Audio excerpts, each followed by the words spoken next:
Nagluto ako ng potato beetroot. And ginisa ko to sa coconut oil and mustard seed and cumin. At naglagay din ako ng isang green chili and curry leaves.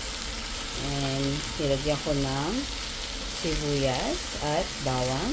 Ginisa ko hanggang sa maluto. At ilagay na natin yung potato and beetroot. Tapos halo-halo lang na sa lumambot. Tapos lagyan na ng pampalasa mamaya.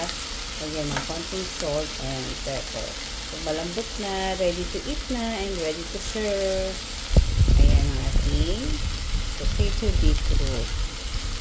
Yes, yan, right? So takpan lang natin yung siya. Lagyan ng asin. Ayan, maglalagay ako ng konting asin.